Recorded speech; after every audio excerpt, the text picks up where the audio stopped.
Money. Money. Money. We all want it. Let's face it, you'd rather be sitting on the couch eating junk than working a 9-to-5 job.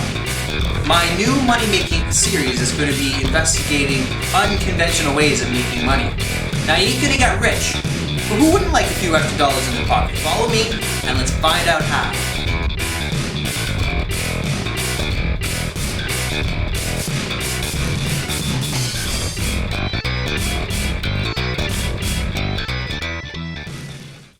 Today we're going to be talking about investing in copper.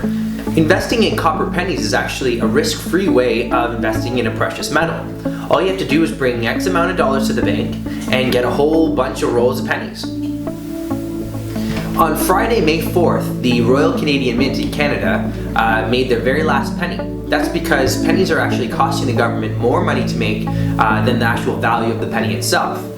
However, the new pennies is actually not where the money is hidden. The money is hidden in the copper content of the pennies that were made in Canada prior to 1997, and if you're in the US, it's up and into including 1982. The quantity of copper, or the percentage of copper, varies between 95% and 98%. Today's pennies are only about 5%, 4.5% copper, just the plating around them. So you're probably asking yourself, Drew, how do I make money in all of this? Well, there are 3 ways. The first way is simply just searching on eBay and typing in copper rolls of pennies. Now you're going to see that there are copper rolls, especially the US ones that are 1982 and prior, that somebody's gone through and sorted through and put them all together, and they're selling them for a premium cost. They're selling them, they can range between $1 and about $2 on eBay simply for that roll of pennies. So there are copper hoarders that are purchasing your rolls of pennies at a premium cost.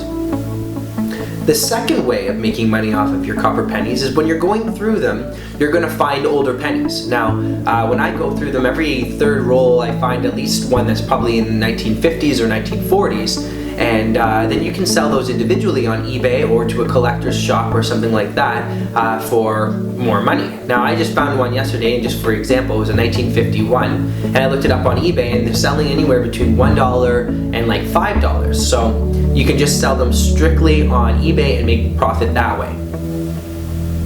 Now, if you're desperate, and I in no way recommend you do this because it's very illegal, you could melt down the pennies yourself and sell them to a scrapyard.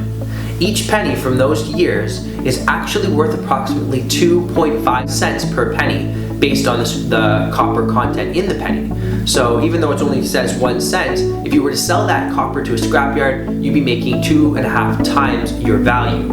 Now, as I said before, it is illegal, so I wouldn't recommend doing it. And if you're going to try, you're going to need to have a kiln, because you need temperatures of like 2,000 degrees Fahrenheit or 1,100 degrees Celsius in order to melt the pennies down into a state which you could even sell it.